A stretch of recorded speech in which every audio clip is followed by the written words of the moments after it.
How do you do? I'm very happy to have this personal visit with you. Won't you be seated, please? And now, may I request that you forget all your problems and just relax while I bring you the master key with which you may unlock the door to any opportunity that your mind can conceive. Right here at the beginning of our visit, I'm going to make you a promise. If you will decide definitely what you want most during your entire lifetime and write it down on paper so that I can read it, I will give you the master key with which you may open the door to the attainment of your desires, whatever they may be. The exact moment when I will deliver this master key to you will depend entirely upon when you are ready to receive it. This is the first of 13 messages that I will deliver to you. Now, in each message, I will describe the master key in terms that you will understand if you are ready to understand. And now I shall give you the first cue as to the nature of the great master key which has been responsible for all the great successes in every calling, in every part of the world. Please listen carefully to what I have to say, because you may discover the secret of the master key in this first visit. You may get your first cue as to the nature of the great master key when I tell you that psychologists have discovered a natural law which is the very foundation of all personal successes. And I can describe it to you in one short sentence so you can understand it. Whatever the mind can conceive and believe, the mind can achieve. Isn't that a profound statement? You will notice that it says nothing about the need for education, but simply that whatever your mind can conceive and believe, your mind can achieve. Now, if you want evidence that the mind can achieve whatever the mind can conceive without the benefit of formal education, you only have to remember that Thomas A. Edison conceived the idea of becoming an inventor and lived to become the world's greatest scientist in the field of invention with only 3 months of common school education. When I first heard Andrew Carnegie describe this natural law, which makes it possible for you and I and everyone else to write his own price tag in life and attain it, I became so enthused over it that I began to search for the power back of it, and my curiosity led me finally to the discovery of the master key, which I shall reveal to you if you are ready to receive it. My search led me to the study of the spiritual forces with which all of us are blessed. And it was in this field that I came upon a clue which has enabled me to help millions of people to find their earthly destinies. I want to describe my discovery in the simplest terms possible, because it will reveal to you why it is true that whatever the mind can conceive and believe, the mind can achieve, regardless of how many times you may have failed in the past or how lofty your aims and hopes may be. I caught my first fleeting glimpse of the profound law which provides the means by which we may choose our own purpose in life and attain it while I was being coached by Andrew Carnegie during the organization of the Science of Success philosophy. I had just finished telling Mr. Carnegie that I feared he had chosen the wrong person to give the world the first practical philosophy of personal success because of my youth, my lack of education, and my lack of finances. Well, at this point, Mr. Carnegie delivered a lecture that I shall never forget because it changed my entire life and paved the way for my helping to change the lives of millions of people, some of them not yet born. Let me call your attention to a great power which is under your control, said Mr. Carnegie. A power which is greater than poverty, greater than the lack of education, greater than all of your fears and superstitions combined. It is the power to take possession of your own mind and direct it to whatever ends you may desire. This profound power, Mr. Carnegie continued, is the gift of the Creator, and it must have been considered the greatest of all of his gifts to man, because it is the only thing over which man has the complete and unchallengeable right of control and direction. When you speak of your poverty and lack of education, Mr. Carnegie explained, you are simply directing your mind power to attract these undesirable circumstances, because it is True that whatever your mind feeds upon, your mind attracts to you. Now you see why it is important that you recognize that all success begins with definiteness of purpose, with a clear picture in your mind of precisely what you want from life. Then Mr. Carnegie continued his speech with a description of a great universal truth which made such an impact upon my mind that I began then and there to give myself a new outlook on life and set up for myself a goal so far above my previous achievements that it shocked my friends and relatives when they heard about it. Everyone, said Mr. Carnegie, comes to the earth plane blessed with the privilege of controlling his mind power and directing it to whatever ends he may choose. But, he continued, everyone brings over with him at birth the equivalent of 2 sealed envelopes, one of which is clearly labeled the riches you may enjoy if you take possession of your own mind and direct it to ends of your own choice. And the other is labeled the penalties you must pay if you neglect to take possession of your mind and direct it. And now let me reveal to you, said Mr. Carnegie, the contents of those 2 sealed envelopes. In the one labeled riches is this list of blessings. 1, sound health. 2, peace of mind. 3, a labor of love of your own choice. 4, freedom from fear and worry. 5, a positive mental attitude. 6, material riches of your own choice and quantity. In the sealed envelope labeled penalties, Mr. Carnegie continued, is this list of the prices one must pay for neglecting to take possession of his own mind. 1, ill health. 2, fear and worry. 3, indecision and doubt. 4, frustration and discouragement throughout life. 5, poverty and want.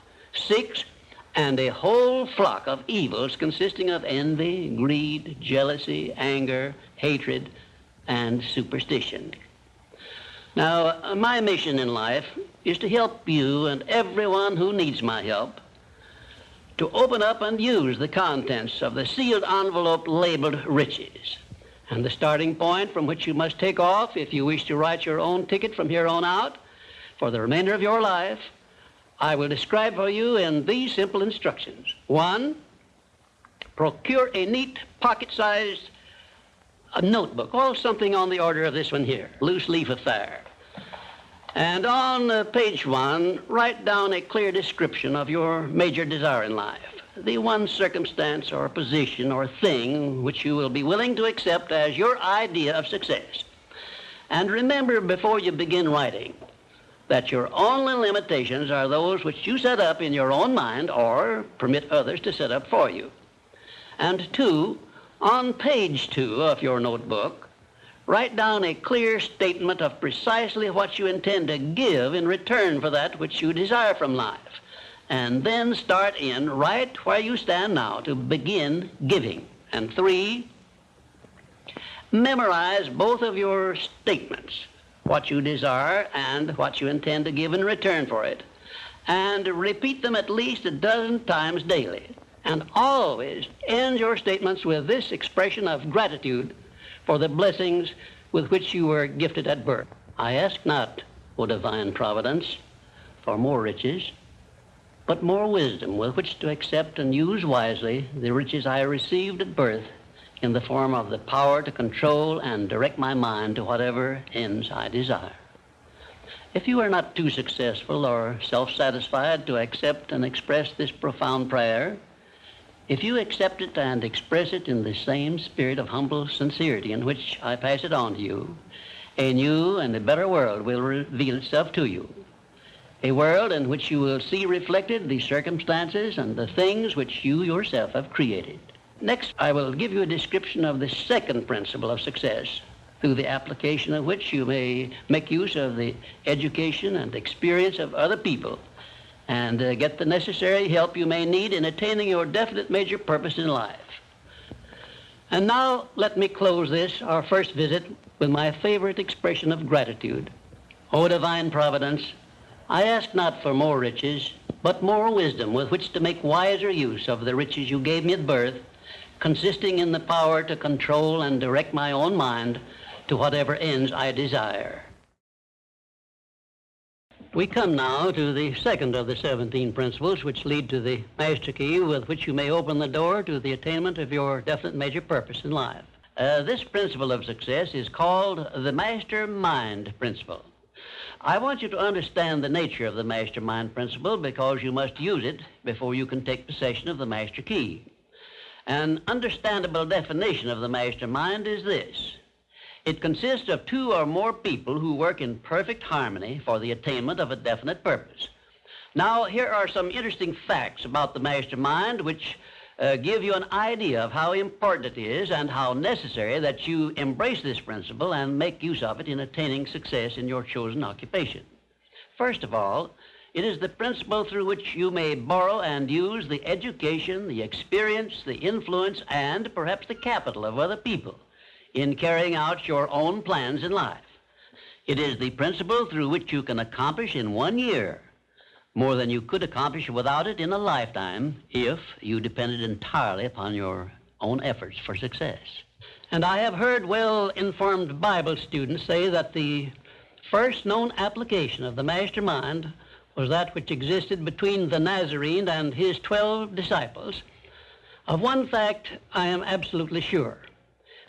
When you form a true mastermind alliance with others and work with them in a spirit of perfect harmony, you can draw freely upon the spiritual forces within you in carrying out your plans and desires. I also know that the mastermind principle can give you absolute protection against failure, provided always that your purpose in using this principle is beneficial to all whom you influence. In my research while organizing the science of success, I had the collaboration of practically every outstanding successful man this country has produced during the past 50 years. And I can tell you definitely that their success was due in the main to their knowledge and application of the mastermind principle. I wish also to call your attention to the fact that our great American way of life and our unmatchable system of free enterprise have been built upon the mastermind principle. The greatest document ever conceived by the mind of man is a perfect example of the mastermind principle in action. It is the Declaration of Independence, and the best evidence of the importance of maintaining perfect harmony in a mastermind alliance may be found in the fact that the 56 men who signed the Declaration of Independence knew full well that it might turn out to be either a license of freedom for all mankind or a death warrant which would cause each of the signers to be hanged. Now let us see how the mastermind principle has brought success to people whom we all know. First, consider when Kate Smith began her career as a singer. She had difficulty in earning enough from her singing to pay her living expenses. And she perhaps never would have made her singing pay if she had not discovered and applied the mastermind principle, which gave her access to the master key to success when she formed a mastermind alliance with Ted Collins. And according to a report I saw in Reader's Digest, Kate Smith has earned upwards of $30 million, and she is still in the upper brackets of income. Two, I remember when Edgar Bergen and that cute little block of wood known as Charlie McCarthy used to play anywhere they could get an engagement. And I rather suspect that often all they got for their services was a meal.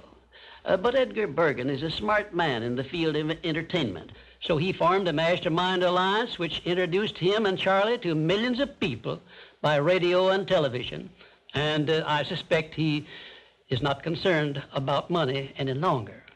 And you may be surprised when I tell you that the great Ford industrial empire started with the formation of a mastermind alliance between Henry Ford and his wife. At the beginning of his career, Henry Ford was shy and lacking in self-confidence.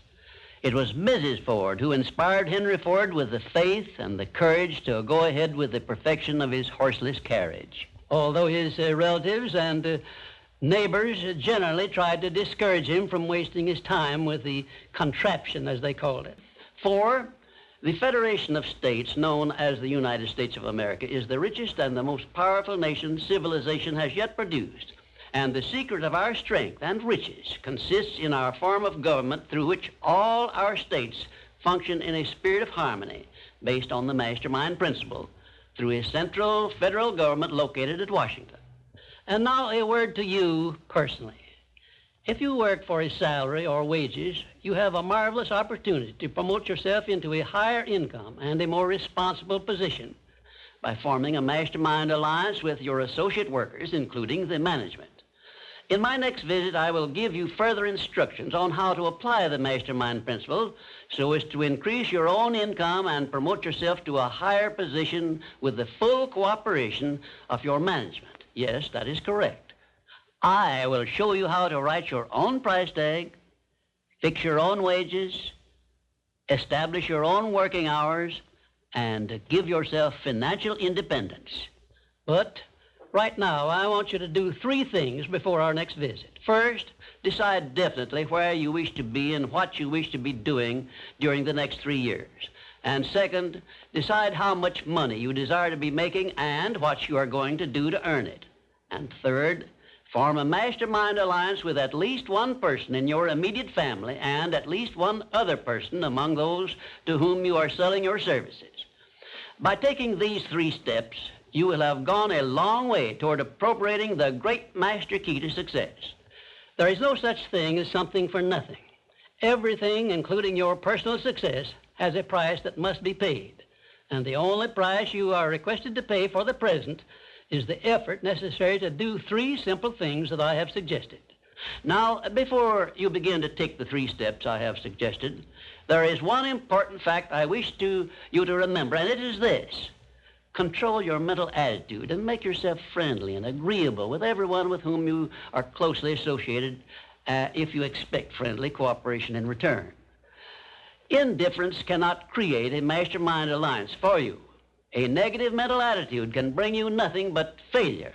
Remember always, you are where you are and what you are because of your mental attitude in which you relate yourself to other people.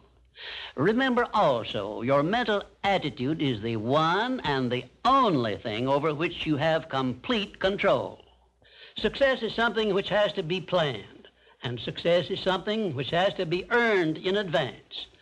True, there is such a thing as luck, but just remember that luck is something you can create for yourself if you know the rules and follow them just as I give them to you. Remember, too, that success in the higher brackets of achievement is something that can be had only by taking others along with you. And the best definition of success, which I know, is this. Success is the knowledge with which to get whatever you want from life without violating the rights of others and by helping others to acquire it. There is a known formula for the attainment of success, and it is as definite and certain as are the rules of mathematics or the principles of science. My purpose in these visits is to bring you that formula in simple terms that you can understand and apply. But I can never give you that for which you are not ready. If you are ready to advance into the higher brackets of success, you will recognize this fact by your willingness to follow the simple instructions I shall give you as we go along. This thing called success is a very profound and interesting thing because the line of demarcation between success and failure is so slight that it is often hard to tell where one ends and the other begins. For example, in my association with the late Henry Ford, I recognized that he had thousands of people working for him who had much more education than he, more magnetic personalities, more ability to make friends, and a much better chance of succeeding than Mr. Ford had when he was working for wages. But Mr. Ford had one simple quality the others who worked for him did not possess. The same quality I will clearly describe for you in my future visits with you. Meanwhile, I would be interested in knowing if you can describe this one simple quality Henry Ford possessed, which made him the greatest industrialist this nation has ever produced. In my next visit, I will give you a definite clue as to the success quality which helped Henry Ford spread his influence throughout the world and make himself richer than Croesus, despite the fact that he had only a meager common school education. Until then, please be of good cheer, will you? And just remember that your only real limitation is the one you accept and set up in your own mind. Well, this brings us to the success principle, which has marked the turning point of every person who has promoted himself or herself from the lower brackets of success to the higher planes of achievement, where one acquires everything he desires. This principle is called the habit of going the extra mile, which means the habit of rendering more service and better service than one is expected to render, and doing it in a positive mental attitude. I'm going to tell you all I know about this magic principle of self-advancement, because it is the one rule you must follow if you expect to write your own price tag and to be sure of getting it. Let me describe this success principle for you in a brief formula which you can easily remember. I call it the QQMA formula, which means the quality of service you render plus the quantity of service you render plus the mental attitude in which you render service determines the space you occupy in your chosen calling and the compensation you get from your services. If you will examine carefully the people whom you know to be unusually successful, you will discover that they follow the QQMA formula, although they may do so unconsciously. Now, I wish to give you a big advantage over those who follow this formula unconsciously.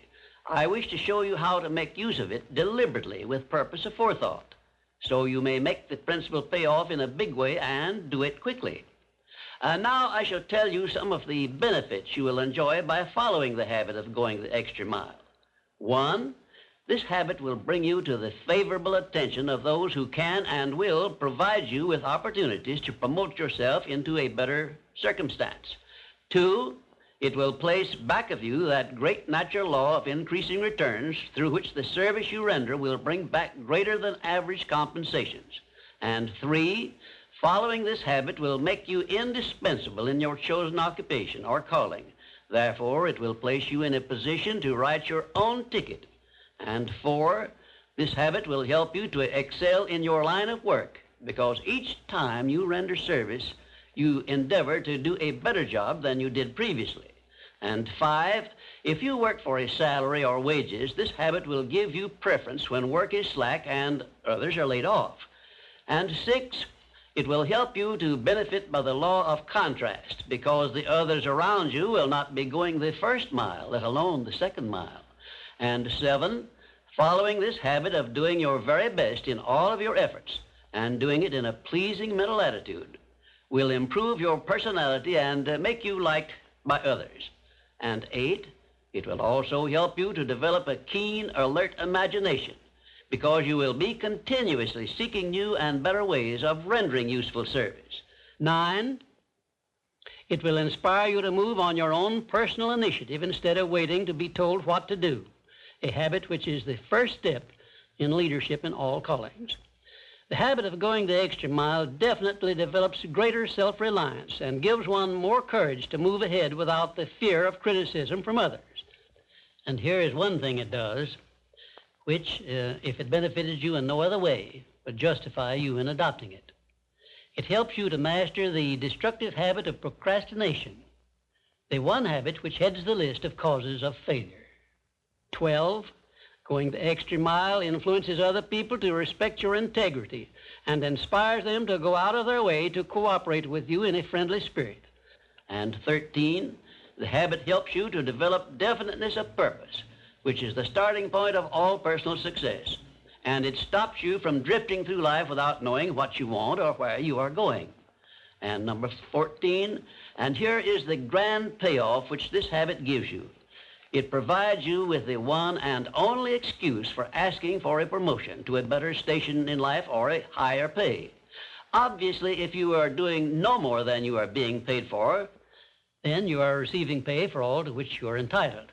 And you have not a single excuse for asking for more pay or a better position. You understand this point and appreciate its significance, do you not?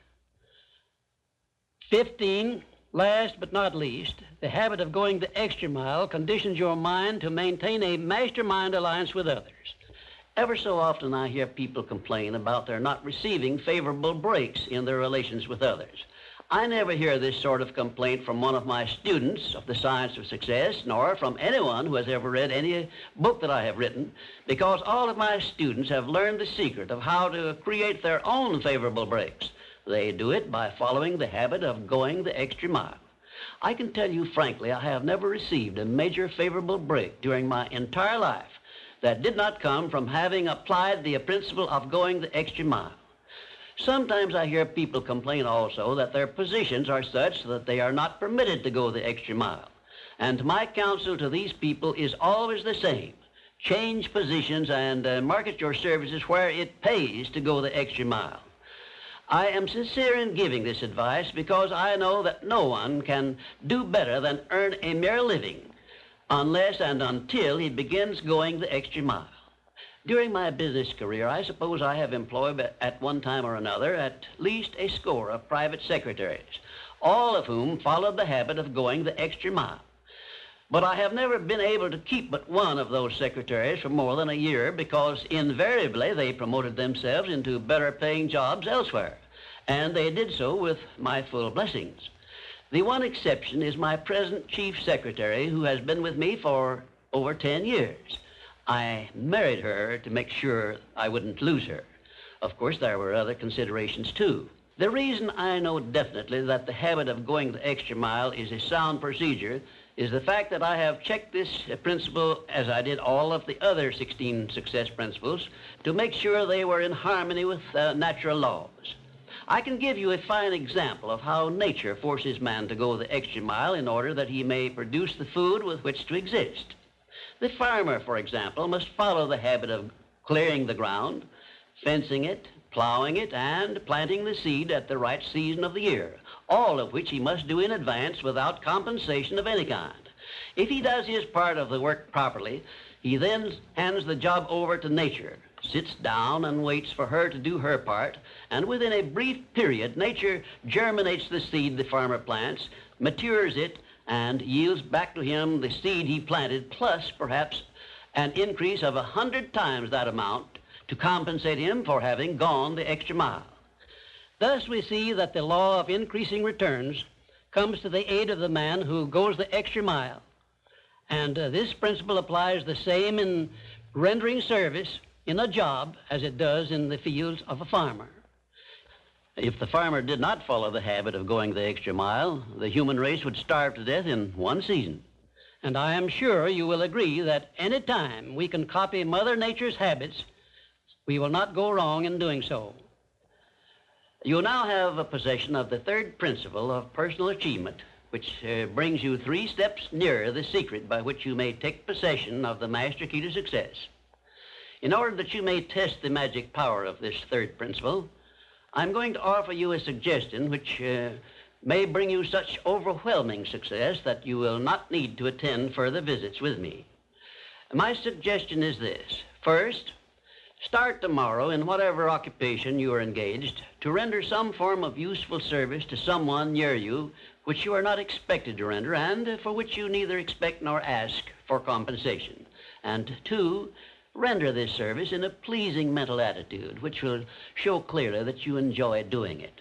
And 3, follow this practice 7 days in succession, and then notice what a changed atmosphere you will enjoy in your association with those nearest you. In carrying out these instructions, do not make known your plan to anyone, but go ahead and do it in the most natural way possible.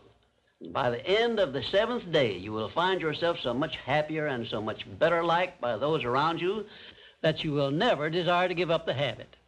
Then you will be within easy reach of the supreme secret of success, which comes through the master key to success. In my 4th visit with you, I will give you a very definite clue as to the means by which you may appropriate and use the great master key. And in this same clue, I will introduce you to the source of a form of power which does not recognize the word impossible and helps you to transmute all failures and defeats and all adversities into assets of great benefit to you. And now, until our next visit, may I remind you that if you believe it, you can do it. We come now to the 4th success principle, where I shall introduce you to your greatest asset, And with this introduction, the master key to success will be within your easy reach. I say this is your greatest asset with which you may tap and draw upon the supreme power which created you and runs this entire universe. The name of this principle is applied faith, and I want you to remember it is not something I am bringing to you, but it is something you already possess, although you may not have made use of it in the past. And now let me tell you what applied faith is and what you can do with it.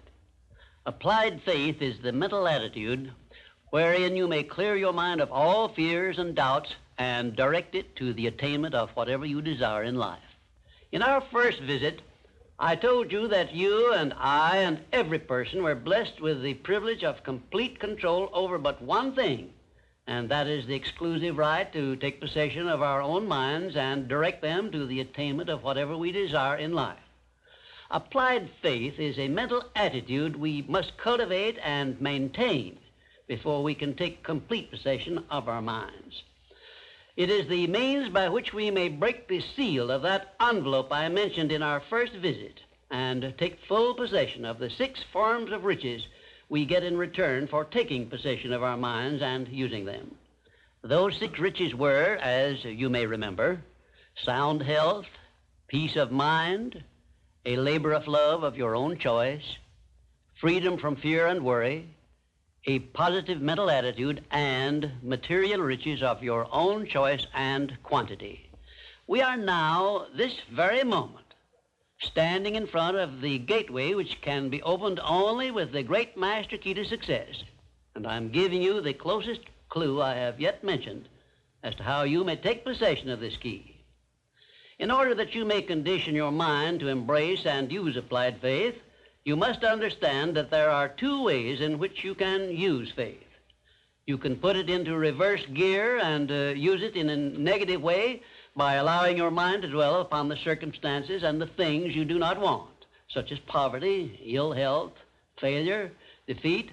And this is precisely what the majority of people do, which explains why the majority of people go through life in misery and want. Or you can take possession of your mind and direct it to think of the 6 riches which came over with you in that sealed envelope, and you will attract these riches to bless and serve you all through your life.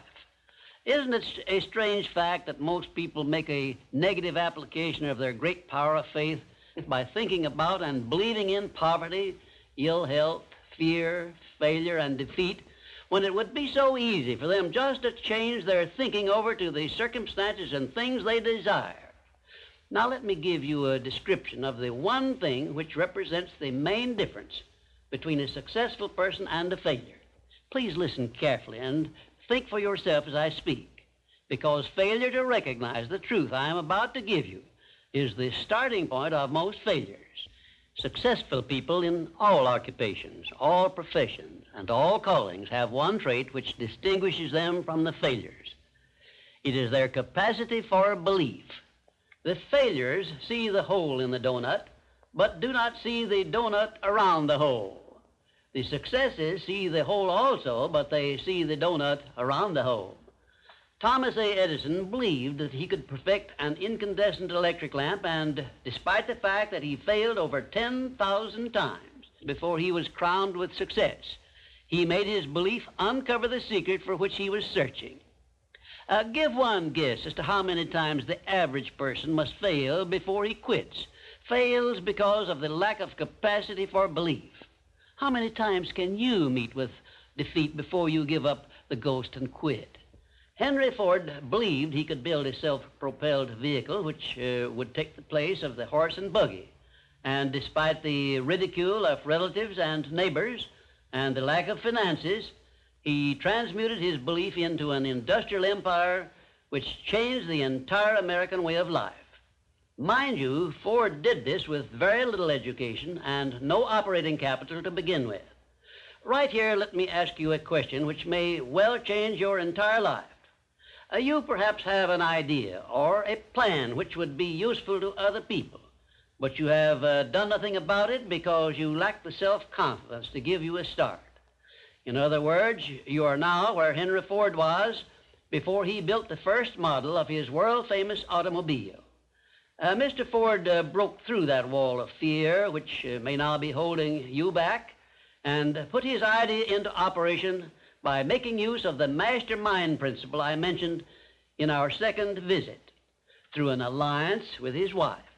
Now, the question I wish to ask you is this: why don't you form a mastermind alliance with someone and begin putting your ideas to work for you? Belief is truly a magic word, because it is the beginning of all successes. It is the very foundation of civilization.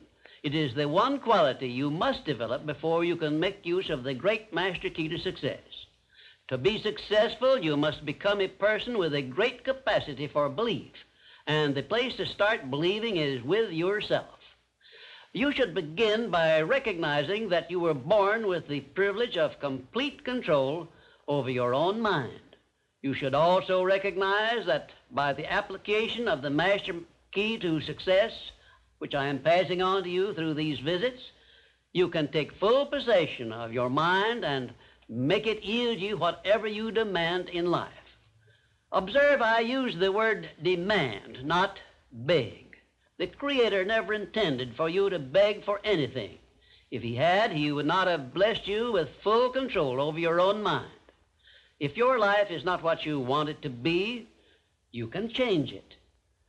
As a matter of fact, you can do anything within reason that you desire to do if you embrace the principle of applied faith and keep it directed to the attainment of the things you want and off the things you do not want.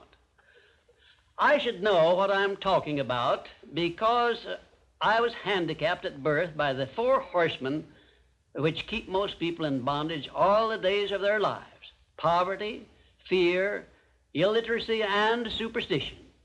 Theoretically, I had not the slightest foundation for hope that I could ever escape the influences of these four curses. But I did escape, and now I am devoting my entire life to helping other people to gain deliverance from these four basic enemies of mankind. I have discovered the master key which gives one deliverance from all the evils one does not want and opens wide the gateway to the riches which the Creator intended every person to enjoy on this earth. Applied faith is the only means by which the master key can be appropriated and used. Therefore, I give you these instructions through which you may create a mental attitude which is favorable for the expression of faith. 1, know what you want and believe that you can and will get it. 2, give expressions of gratitude many times daily for having received that which you want, even before you actually get physical possession of it. Possession starts first in the mind. Please remember this. 3rd, keep your mind open for hunches from within. And when you are inspired to action, do not wait, but move on your own personal initiative at once. Remember, there can be no application of applied faith without action. 4th, when overtaken by defeat, as you may be many times, remember that man's faith is tested many times before he is crowned with final victory. And accept your defeat as nothing more than a challenge to keep on trying. And 5, a burning desire for the things or circumstances you want is the starting point of all applied faith. Be definite, believe, and act. And keep on acting if at first you meet with defeat. 6, when doubt creeps into your mind, remember that whatsoever a man believeth, that shall he also reap. Remember, faith is not something you get. Faith is something you already have. But you may be using it in reverse gear by believing in the circumstances and things you do not want, the things you fear. Remember also that faith is guidance only. It is not a power which will bring you what you want, but a power that can guide you to go after what you want and get it. Remember, too, that your faith is limited only by your own capacity to believe. You can do whatever you make up your mind to do. I believed I could give the world a practical philosophy of success which would free men and women from their fears and limitations. I stood firmly back of that belief through 20-odd years of effort and saw my belief give freedom to millions of people. Do the thing, said Emerson, and you shall have the power. May I paraphrase this great truth by saying, believe and you shall receive. And now, until our next visit, will you please remember that your life is exactly what you make it by your own mental attitude. For our fifth visit, our subject is a pleasing personality. Your personality determines whether people are attracted to you or shy away from you. It is the show window in which you display your character to the world, and it is the one thing which distinguishes you from all other human beings. It is your trademark by which people recognize you, and it is the thing which determines your success or failure in selling yourself through life. Therefore, you should see your personality just as others see it, so you may improve it where it needs improvement. Your personality consists of more than 30 different factors, traits, and characteristics. Because of the limit of time I can devote to this visit with you, I can mention only the more important of your traits of personality. But before I begin to describe these traits, I want you to know that every trait which goes into your personality is under your control, and you can improve it so it will be whatever you want it to be. Let us start with the most important trait of your personality, your mental attitude. This is the trait with which you attract people to you and cause them to like you, or repel them and cause them to dislike you. Your mental attitude must be positive if you attract people to you. How do other people know whether your mental attitude is positive or negative, you may ask? Well, the answer is easy. First of all, other people tune in and pick up your mental attitude by telepathy without your saying a word or making a move. But there are other ways they can tell whether your mental attitude is negative or positive. You disclose this information by the tone of your voice, whether it is pleasant or harsh, by the expression on your face, whether it is soft and pleasing or harsh and scowling, by the courtesy and consideration you show other people, or the lack of these. So you see, there is no escape from revealing to others the exact nature of your personality. The next most important trait of your personality consists of your flexibility of your mental attitude or your lack of it. If you have flexibility, you adjust yourself to all the circumstances in your relations with others without losing your composure or allowing yourself to become irritable or angry. Just remember, if you have flexibility of your mental attitude, it will be impossible for anyone to make you angry or to irritate you without your consent or cooperation. Now, this is worth knowing, isn't it? You cannot control the actions of other people which might justify you in becoming irritated by them, but you can control your reaction to all such circumstances by exercising your trait of flexibility. And you will observe that all people in the higher brackets of success have this flexibility, and they do control their reaction to the influences of other people. The third most important trait of a pleasing personality is the ability to control and direct your emotion of enthusiasm. Enthusiasm is one of the means by which you can give forcefulness to your words, but you must be able to turn it on and off at will as definitely as you can turn on and off water at the spigot. Uncontrolled enthusiasm often makes people boresome. It also may open wide the window to one's mind through which other people may enter and influence one in ways he does not wish to be influenced. The fourth most important trait of a pleasing personality is a sincerity of purpose. The person who is not sincere in all relationships with others is soon detected and rejected, because no one is attracted to the person who thus endeavors to deceive others.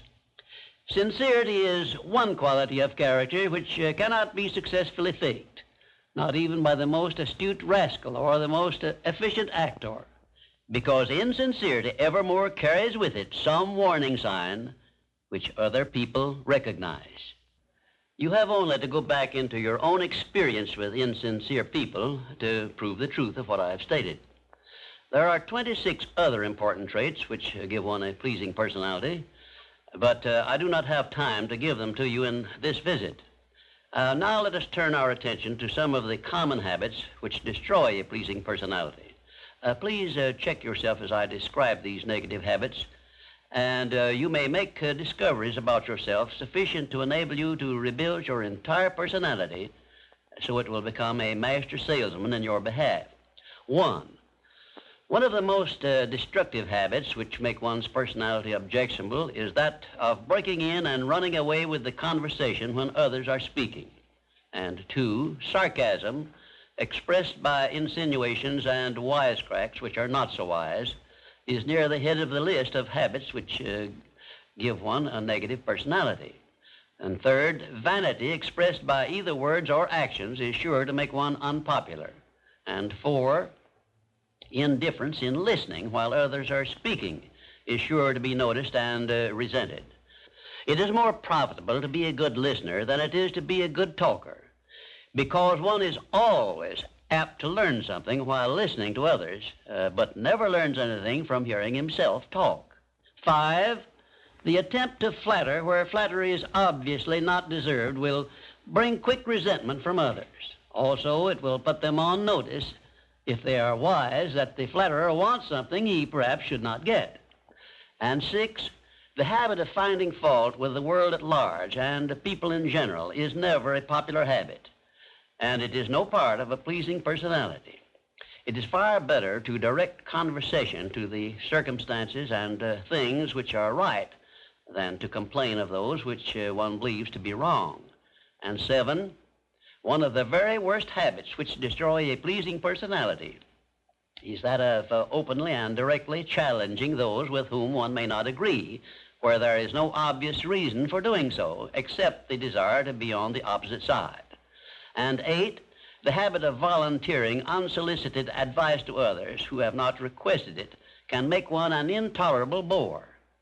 Free advice usually is considered to be worth just what it costs, which is nothing but the patience with which to listen to it.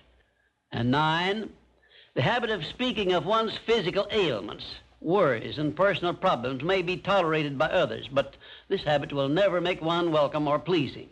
If you wish to make yourself welcome in your relations with others, manage to talk about things which interest and concern those to whom you are speaking. You will never be boresome to the person to whom you are speaking of himself and the things which interest him, a truth which all master salesmen understand and respect. And 10, the habit of endeavoring to convey an impression of superiority through the use of words and topics unfamiliar to others is a surefire destroyer of popularity. If you wish to sell yourself to others successfully, you must negotiate with them on their own level through terms which they understand. And 11, envy of those who are successful is a trait which destroys a pleasing personality. The truly great men and women have all been known to be generous, sympathetic, and joyous in connection with the good fortunes of others. And 12, slovenliness in body, posture, and in clothing never attracts but always repels others.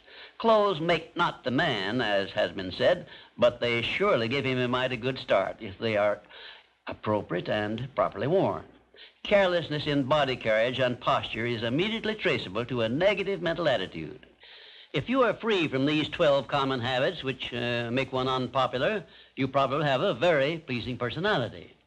There are 5 other negative habits which make one unpopular, which I have not had the time to mention. Remember this, please. If you are not liked by other people, you may be sure there is a reason which you can detect and correct. It is unnatural for one person to dislike another without a cause. Before you can make full use of the master key to success, you will need to make your personality pleasing. This will require courage on your part and honesty with yourself. A pleasing personality stands near the head of the list of assets which make one truly rich. I was impressed with this truth many years ago when I heard Andrew Carnegie say that he paid his right-hand mastermind ally, Charles M. Schwab, $75,000 a year for the services he rendered directly.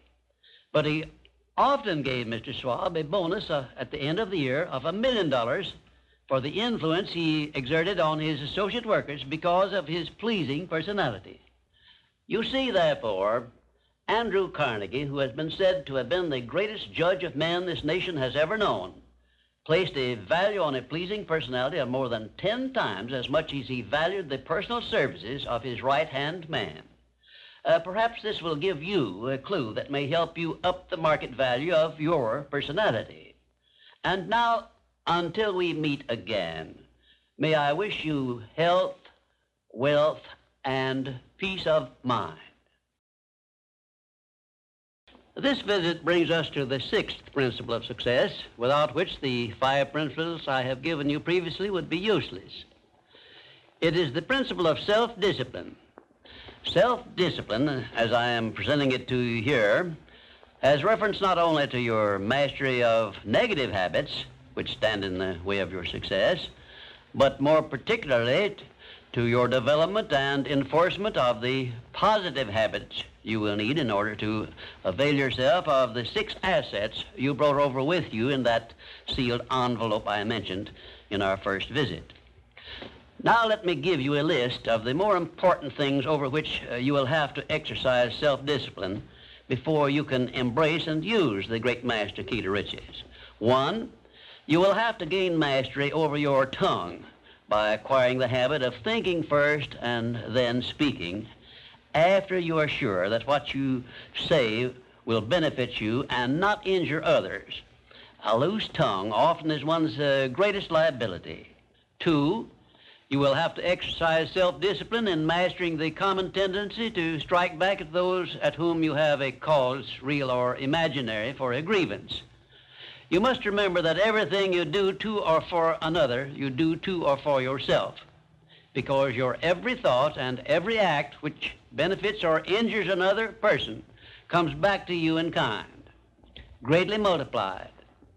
So, if you feel that you must slander another person, do not speak it, but write it. Write it in the sands near the water's edge, then move away from it until the tides have flown. 3, you will have to exercise self-discipline over all of your emotions, particularly your emotions of love, hate, fear, and sex. These are the big 4 of your emotions, and they can make you or break you according to the extent of discipline you exercise over them. 4, your mental attitude needs discipline and control at all times. Lacking this discipline, it can, and it often does, drive away friends, destroy opportunities to get ahead, brings on physical and mental illness, develops stomach ulcers, and makes peace of mind impossible. 5, I have reserved the emotion of sex for special mention, because failure to exercise self-discipline over this emotion probably heads the list of all the causes of personal failure. The emotion of sex is the most powerful of all emotions, and it is nature's great creative instrument with which all species of living things are perpetuated.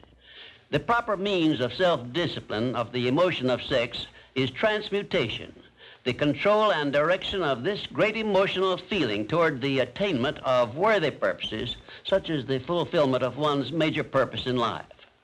The great leaders, artists, orators, industrialists, and professional people have learned the art of sex transmutation through the proper system of self-discipline.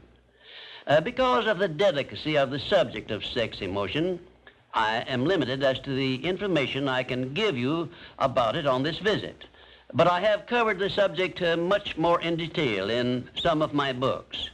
And 6, your stomach also needs discipline through the proper habits of dieting and fasting, because information on dieting and fasting should come from your own doctor. I will not go into details concerning them, except to call your attention to the need for knowledge on this subject. Personally, I attribute my sound physical health mainly to the habits of dieting and fasting which I have developed through the years.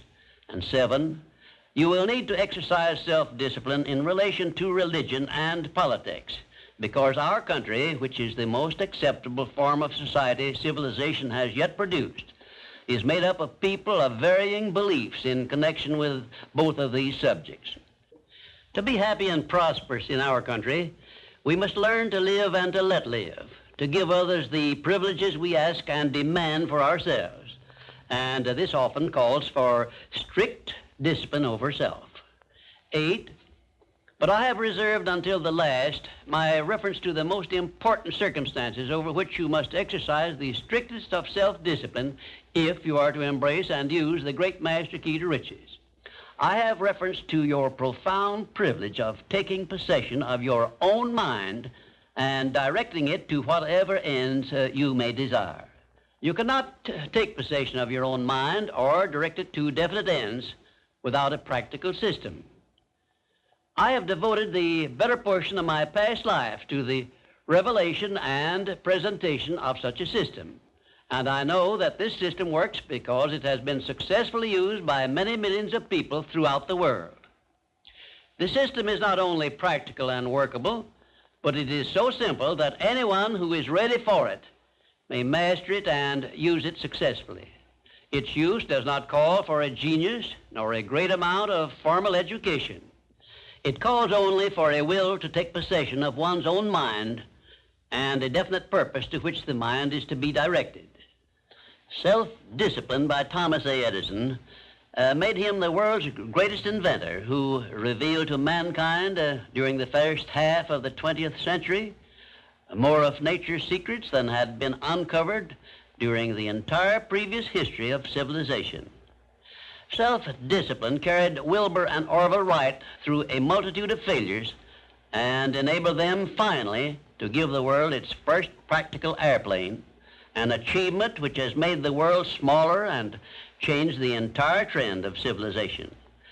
Self-discipline helped Helen Keller to triumph over deafness, blindness, and dumbness, a combination of afflictions such as most people never experience. Self-discipline helped me to carry on through years of heart-aching discouragement and defeat and give the world the first practical philosophy of success based on the know-how gained by hundreds of men and women who spent a lifetime by the trial and error method in discovery of the principles which lead to personal success. Self-discipline is among the top-ranking features of all the great religions, including, of course, the Christian faith. And there are some people who believe that our major purpose on earth is that of developing wisdom through struggle and self-discipline. One thing is certain: no one ever becomes very wise without the aid of self-discipline, and no one ever finds peace of mind and happiness without the strict exercise of self-discipline. Self-discipline is the only means of transmuting sorrow into faith. It is the only means by which we may transmute hatred of others into the milder emotion of sympathy for them. It is the only means by which we may reveal and profit by the seed of an equivalent benefit which comes with every adversity and every defeat. It is the only means by which we may shut out of our minds the deadly effects of past experiences of suffering and unpleasantness. And it is the means by which we may discover that other self we carry around with us, that self which has great capacity for belief and does not become influenced by failure and defeat. Self-discipline can give us freedom from the fear of death, the most difficult to master of all of our fears. It can free us from the disease of hypochondria, the fear of imaginary illness with which so many people suffer and sometimes die. Self-discipline is the means by which we may think our own thoughts, live our own lives as we wish to live them, and remain forever free from the evils of fears and limitations which we have inherited from the dark ages before the dawn of civilization. The Creator never gives one an asset or benefit without passing along with it the means by which it may be embraced and used. Self-discipline, therefore, is the means by which the Creator provided us with a method of embracing and using the only thing over which we have unchallengeable control, the power of our own thoughts. And now, until our next visit, may I remind you that the habit of taking the line of least resistance makes all rivers and some men crooked. Well, this brings us to the 7th visit, and I hope to hand you the master key to success before I finish, because my subject will lead you so near to the master key that you will be apt to recognize it. As I have suggested in previous visits, a positive mental attitude can clear away all obstacles which stand between you and your major purpose in life. Because of the importance of the subject of our visit, I shall not only tell you that a positive mental attitude heads the entire list of the 12 great riches in life, but I am going to give you explicit instructions as to what you must do to keep your mind positive. In all the success books I have written, I have never suggested to my readers what they should do without clearly telling them how to do it. Are you ready? If you are ready, this visit may bring the most important change in your life you have ever experienced. 1. Learn to adjust yourself to other people's state of mind and difficulties so as to get along peacefully with them and to refrain from taking notice of trivial circumstances in your relations with other people by refusing to allow them to become controversial incidents. Great people always avoid small incidents of controversy when possible. 2. Establish for yourself a definite fixed system of conditioning your mind at the beginning of each day so you will keep it positive under all circumstances. 3. Learn the art of selling yourself to other people by indirection, such as asking leading questions which will bring out the sort of reactions from others which you desire. And do not permit yourself to be drawn into argument over unimportant subjects. 4. Adopt the habit of having a good hearty laugh every time you become irritated or angry, and it will help you if you begin each day with 1 minute of hearty laughing. This will change the chemistry of your brain and start you out with a positive mental attitude. However, you had better get out of sight when you take your laughing exercise.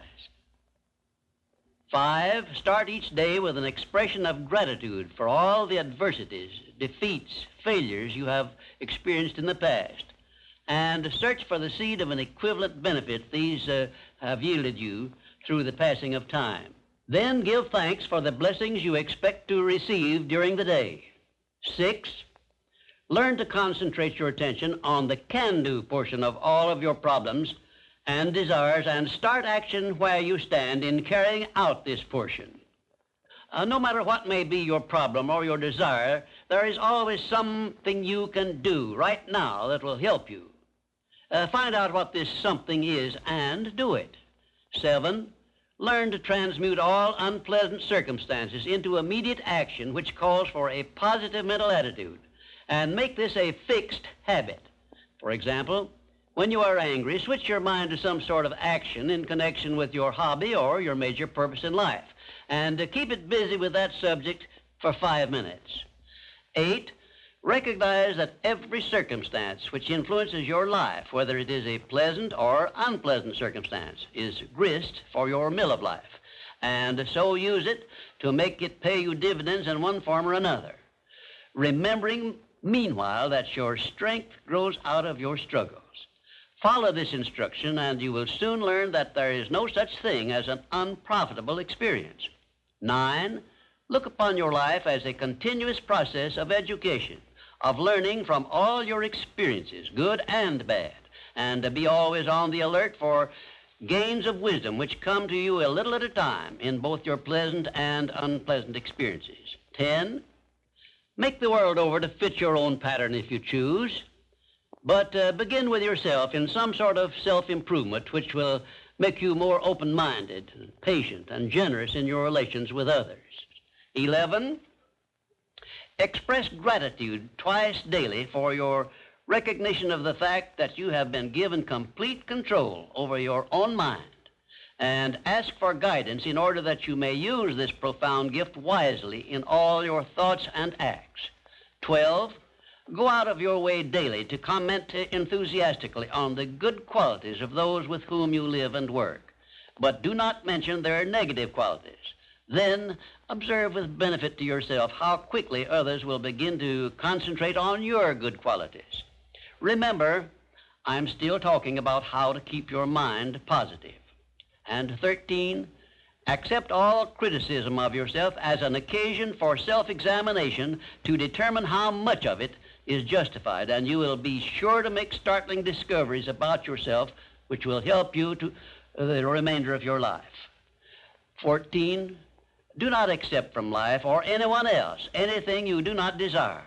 And remember that Mahatma Gandhi proved himself to be more powerful than the great British military forces by this simple method of passive resistance. 15, remember always that there are two kinds of circumstances which cause you to worry. Those you can do something about and those you can do nothing about. Nothing, that is, except to use passive resistance and refuse to permit them to worry you. 16, keep your mind eternally engaged in thinking of that which you desire most, your major purpose in life, so no time will be left for you to waste on thinking of that which you do not want. And let me digress here while I tell you we are now rubbing elbows with the great master key of success this very moment. And 17, if you should ever be so unfortunate as to feel sorry for yourself, look around until you find someone who is worse off than yourself and start where you stand to give him help. Make this procedure a habit, and you will witness one of the great miracles of life, because that which you do to or for another, you do to or for yourself. And 18, choose some person whom you consider to be the sort of person you would like to be. Then go to work and emulate that person in every way possible. Great people have always been hero worshippers, but they pick the right sort of people to emulate. 19, cultivate your tone of voice so that your words have a pleasing musical sound.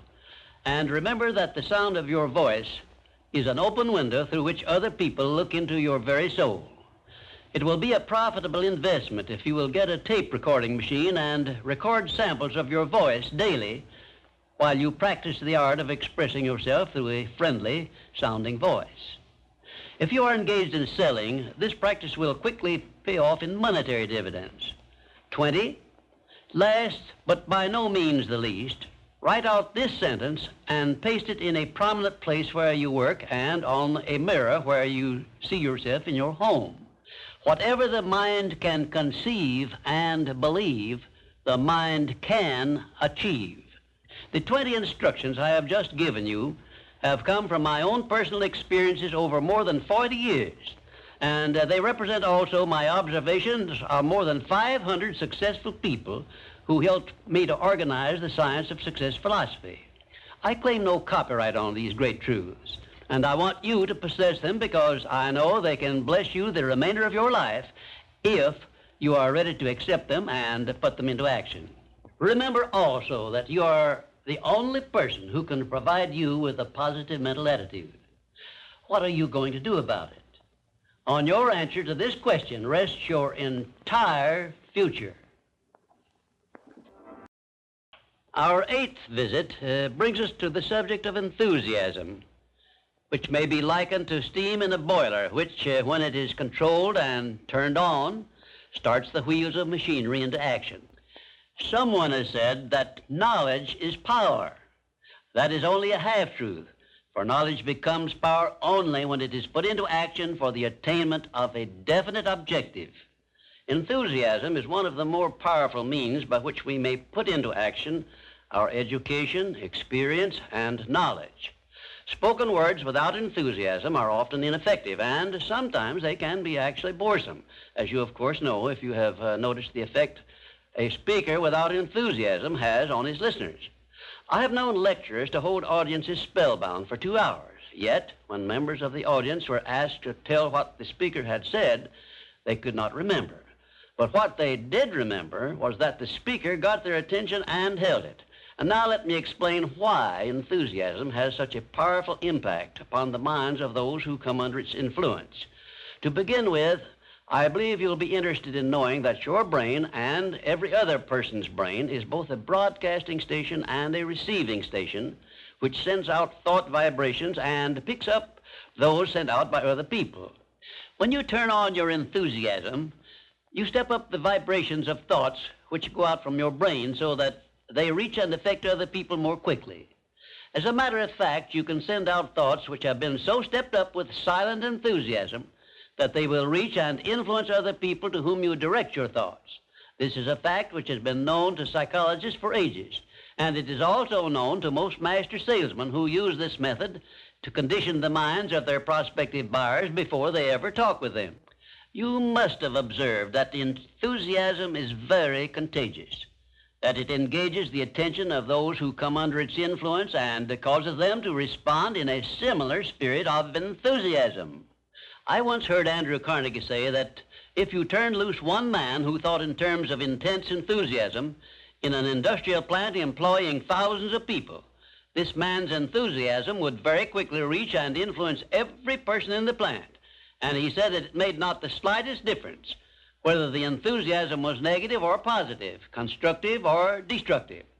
Then Mr. Carnegie went on to explain that in his selection of employees for promotion to bigger jobs, the first thing he looked for was a man's capacity to express himself in terms of intense enthusiasm.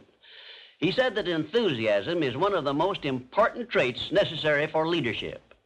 The most successful lawyers are not necessarily those who know most about the legal profession, but they are those who know how to influence courts and juries with their belief in their cases and have a great capacity for expressing themselves with enthusiasm. When you are introduced to another person, you have a marvelous opportunity to sell yourself favorably to that person by the extent of the enthusiasm you express in accepting the introduction. When you shake hands with another person, you have also a fine opportunity to make a favorable impression by the warmth of enthusiasm you put into that handshake. If there is anything which leaves me flat and unfavorably impressed when I'm introduced, it's an extended hand which feels like a piece of cold ham and acknowledges the introduction with a cold, canned, pleased to meet you, with no signs of enthusiasm back of it.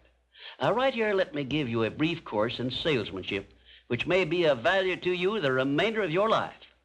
When you meet anyone on whom you wish to make a favorable impression, when it is a stranger you have not previously met or someone with whom you are already acquainted, do these things. 1, turn on your enthusiasm and so modulate your voice with it that you definitely make the other person feel you are happy to communicate with him. 2, when you shake his hand, take a firm grip on it and give it a quick, firm squeeze at the end of each word you express in your greetings.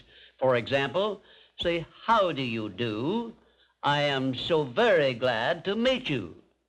Do not crush the hand, however, as I have known some people to do.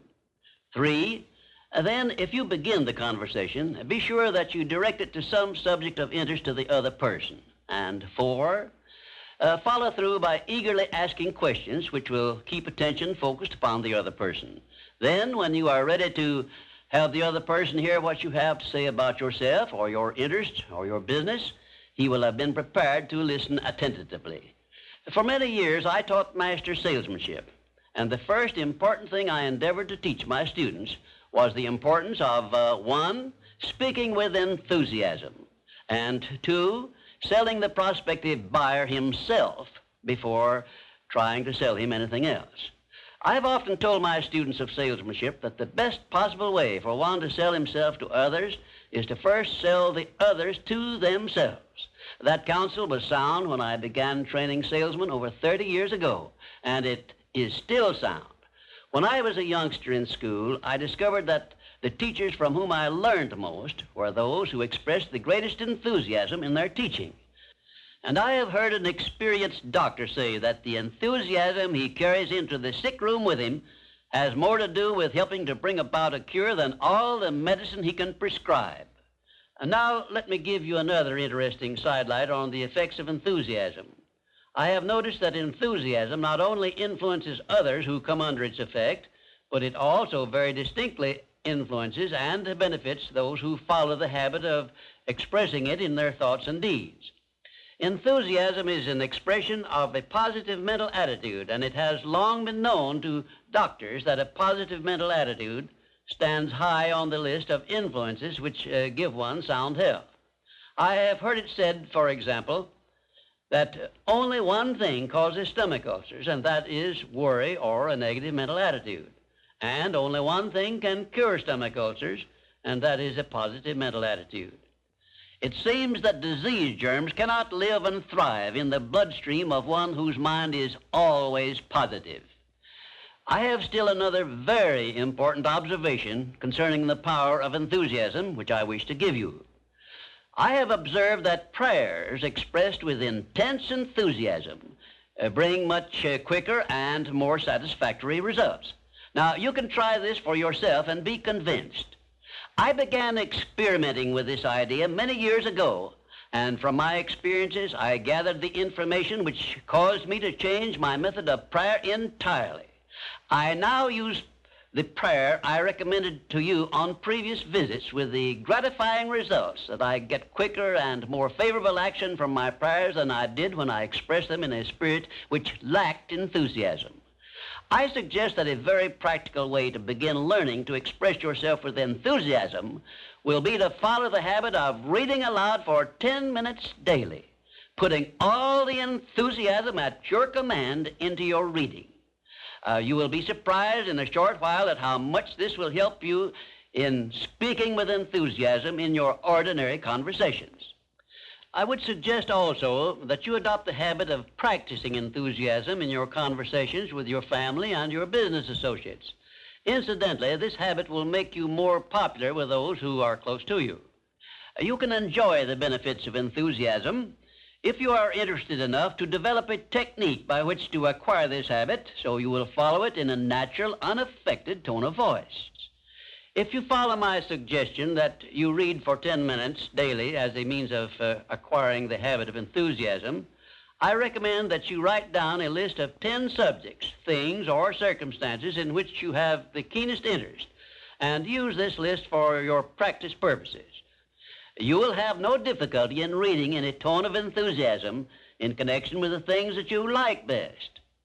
And finally, if you have not already picked up some useful ideas as to how the habit of enthusiasm can be developed, or what causes one to be enthusiastic, let me give you an example which may provide you with an interesting cue. You perhaps remember when you were courting the person of your choice, or being courted, as the case may be, you needed no one to tell you how or why to be enthusiastic. Of course not, because the motive of love or affection took care of this without effort on your part.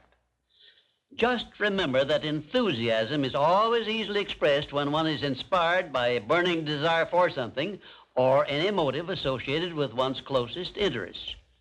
Where there is no motive, there is apt to be no enthusiasm. Remember also that the three basic motives which it has been said practically rule the world are: 1, the emotion of love; 2, the emotion of sex; 3, the desire for financial gain. A combination of all three of these motives, it has been claimed, can convert a mediocre person into a genius, and I leave the thought with you for consideration. And now, until our next visit, I ask that you try the habit of moving with enthusiasm in all of your daily work and see how much better you will feel. We come now to the 9th visit, where we shall analyze the 9th principle of success, which is personal initiative. Personal initiative is the dynamo which starts the faculty of imagination into action, in the process of translating one's definite major purpose into its physical or financial equivalent. If you aim for success above mediocrity, you will need to learn to act on your own personal initiative, because your success is something which you must achieve for yourself without someone telling you what to do or how to do it. Incidentally, Cyrus H.K. Curtis, the former owner of the Saturday Evening Post, and one of my collaborators in organizing the Science of Success philosophy, was responsible for a motto on personal initiative of such great importance that I want you to have it. Said he, there are two kinds of men who never amount to much: those who cannot do as they are told, and those who can do nothing else. Of course, Mr. Curtis's implication is very clear. He implied that those who amount to something worthwhile in life are those who move on their own personal initiative without being told what to do or why they should do it. The men who stand out in the minds of the public as the greatest successes from the days of George Washington on to the present are those who chose their own occupation, business, or profession and moved on their own personal initiative in achieving their purpose. And those who are getting ahead most rapidly today, no matter in what position they began, are those who promote themselves to a higher place in life by acting on their own personal initiative. The habit of personal initiative not only inspires one to move on his own responsibility, but it also influences him to carry through until he completes that which he undertakes in a manner pleasing to all concerned, because he knows that a winner never quits and a quitter never wins. And right here is an appropriate place to say something I perhaps should have said before, namely, that a big success is made up of a great number of little circumstances, each of which is so small and seemingly insignificant that most people pass it by as not worthy of notice. Some may think, for example, that the habit of personal initiative is unimportant, but we have only to take a look at the record of some of our greatest successes to recognize that personal initiative was an important factor without which they never would have achieved success. For example, no one told F.W. Woolworth to start a 5 and 10 cent store. The idea was his own. He acted on his own personal initiative in putting his idea into action and lived to see it yield him a fortune well above $100 million. My distinguished business associate, W. Clement Stone, started his insurance business on his own personal initiative with an operating capital of only $100. But he followed through on that same personal initiative and made his humble beginning yield an annual gross income of many millions of dollars. And it was that same habit of acting on his own personal initiative, of doing the thing he wanted to do, which inspired Mr. Stone to join forces with me in taking the science of success philosophy to millions of people throughout the world, an undertaking which it is believed may help more people to find their places in the world than has any other influence during the past 100 years. The habit of personal initiative was the chief trait which helped Henry J. Kaiser to build a great industrial empire and raise himself to a high position in the industrial world. It was this trait of personal initiative which inspired Mr. Kaiser to pile up such an enormous record in the building of ships during World War II, despite the fact that he had never built ships before. One day when I was lecturing to one of my classes, I mentioned Henry J. Kaiser's wonderful record in building ships more cheaply and quickly than experienced shipbuilders had been able to do, when one of my students spoke up and said, Mr. Kaiser's having been a friend of Jesse Jones of the Federal Reserve Bank did not hurt his chances of success any, did it? Well, for a moment it looked as if that question had placed me on a spot. But I soon recovered my composure and came back with this reply. No, his knowing Mr. Jones did not hurt his chances, but think of the thousands of industrialists, many of whom may also have known Mr. Jones, but did not use their personal initiative in getting his financial help. Personal initiative is one quality which inspires one to form friendships and to make contacts with people who can be of aid to them in times of need. It was my personal initiative which influenced Andrew Carnegie to give me an opportunity to organize the science of success philosophy. I now wish to give you an outline of the more important attributes of the person who has sufficient personal initiative to give him leadership in his chosen occupation. One, first of all, the person who follows the habit of personal initiative has a definite major purpose in life and a plan for its attainment. Two, and a mastermind alliance with those whose help is essential in achieving his major purpose. Three, he has the necessary persistence and the will to win to carry him along when the going is hard and he meets with obstacles. 4, he makes decisions promptly when he has the necessary facts on which to base them and changes them slowly, if at all.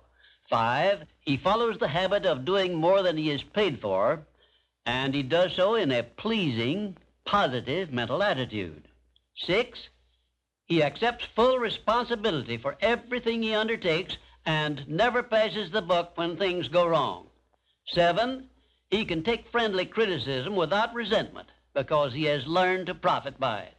8, he knows what the 9 basic motives are which inspire all human endeavors and never requests anyone to do anything for him without giving that person an adequate motive for doing so. 9, he never expresses an opinion about anything unless he has thought the subject through and is prepared to state how he came by his opinion. 10, he follows the habit of listening much and talking only when he has something to say which may benefit himself or others. 11, he has a well-developed sense of observation of small details and knows his job from the smallest detail to the greatest. 12, he never tells anyone to do anything without suggesting why it should be done and how it may be done best. 13, he follows the habit of concentrating his full attention on one thing at a time. 14, his mental attitude is positive at all times when he is in communication with other people. 15, if you ask him a question, he will give you a direct answer, even if he has to tell you he does not know the correct answer. 16, last but perhaps most important of all, he never puts off until tomorrow that which should have been done last week, because he knows that the habit of procrastination is near the top of the list of the causes of failure. If you can rate OK on each of these 16 traits of personal initiative, you are a leader in your field of endeavor. When you come to examine yourself on the subject of personal initiative, just remember that your success or your failure depends very largely on the action you take in connection with your occupation. No one will tell you what you should do. No one will tell you what not to do. The decision must be your own, and you must follow through and carry out your decision on your own personal initiative. If you work for wages or a salary, you should decide to promote yourself through your own personal initiative to the top of the scale in your occupation. And remember that your promotion is entirely in your hands.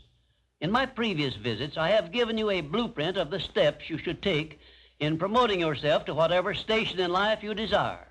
Now, let me give you a brief review of 8 principles we have covered previously. 1, definiteness of purpose. By now, you should know what you want most from life, and you should have a plan for getting it. Here is the most important circumstance of your whole life where you must move on your own personal initiative because no one else can tell you what you should want most. 2, the mastermind principle. If you have not already formed a friendly alliance with those who can help you in attaining your major purpose in life, you should move on your own personal initiative and form this alliance at once. 3, going the extra mile. This is a must if your major purpose is anything above mediocrity. 4, applied faith. This is the principle which gives you power in carrying out your definite major purpose and all minor purposes. 5, a pleasing personality is an asset of priceless value, and it too is something you must acquire through your personal initiative. 6, self-discipline. The 6th principle of success is also something you acquire through your personal initiative. 7, a positive mental attitude, which is the most important of the 12 great riches of life, is also the product of your own personal initiative. 8, enthusiasm is a state of mind which only you can generate through your personal initiative. You see, therefore, that personal initiative enters into every one of the success principles. And now, until our next visit, may I remind you that there are 2 types of people who never amount to anything. Those who will not do what they are told, and those who will do nothing else. Our 10th visit brings us to one of the strangest of the 17 principles of success, because it is the principle which makes it possible for you to convert into an asset every adversity, every disappointment, every defeat, and every failure you meet with from now on the remainder of your life.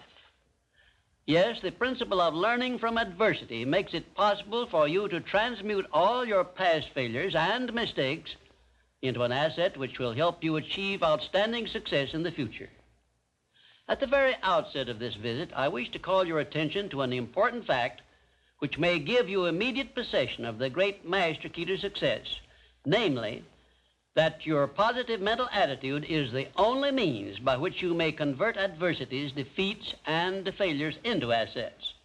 It seems to have been intended that everyone should experience adversities, defeats, and even failures as a part of nature's method of disciplining people to learn how to take possession of their own minds. But the Creator very wisely provided everyone with the means for converting these experiences into benefits of a priceless value, the means being our privilege of maintaining and directing a positive mental attitude. Despite the benefits which we may get from adversities and unpleasant experiences of every nature, no one desires to meet with these experiences. A failure or defeat is just as unpleasant to me now as it was 30-odd years ago when I was learning about failures and unpleasant experiences in the great University of Hard Knocks. Yet, I would be something less than fair with you if I had neglected to tell you that my greatest blessings came from my greatest adversities. But these blessings never would have been recognized by me if I had not learned the truth that every adversity carries with it the seed of an equivalent benefit, which is the very hub of this visit with you. Once you learn that adversities can be made to pay dividends, you will acquire the habit of looking for that seed of an equivalent benefit in each such experience with which you meet. Come with me now, and I shall give you some examples which prove conclusively that failures, defeats, unpleasant experiences can be converted into stepping stones on which one may rise to great heights of personal achievement. My first illustration concerns a man of whom you may have heard, and I have no doubt you have eaten some of the food which he produced and marketed throughout the nation as a result of an adversity which would have stopped most men cold. The man was Milo C. Jones, who owned a small farm near Fort Atkinson, Wisconsin, on which he made only a fair living until he was stricken down with double paralysis, which deprived him of every portion of his body except his brain. In this hour of his greatest adversity, Milo C. Jones used his mind, took possession of it for the first time in his life, perhaps, and out of that mind came the idea of raising hogs and converting them into little pig sausage. And on that same farm where previous to that adversity he made only a mere living, he found the seed of an equivalent benefit that compensated him for the loss of the use of his body and lived to see little pig sausage yield him a huge fortune. Isn't it strange that so often people have to be cut down by failure and defeat before they learn that they have minds capable of mastering all of their problems? Isn't it strange why Milo C. Jones did not discover the little pig sausage idea while he had a sound body? My next illustration is based on an adversity of a man whom we all know because he was President of the United States, and his name was Franklin D. Roosevelt, who was stricken in the prime of his life with polio, which destroyed the use of his legs. Instead of sitting on a street corner with a tin cup and some lead pencils, as many another might have done under similar circumstances, Franklin D. Roosevelt transmuted his affliction into a buildup of his self-reliance and lifted himself to the highest position available to mankind anywhere on this earth, got that position and held it until he passed on, held it longer than had any previous president. Verily, I tell you with all the enthusiasm at my command, that you may find in your adversities the necessary challenge to inspire you on to success such as you never would have known without these experiences. I do not suggest that you look for adversities or expect to meet with them, but if you do so, just remember not to fear them. And instead of brooding over them, as most people do, let me suggest that you be different and convert them into stepping stones on which you may rise to whatever place in life you have set for yourself.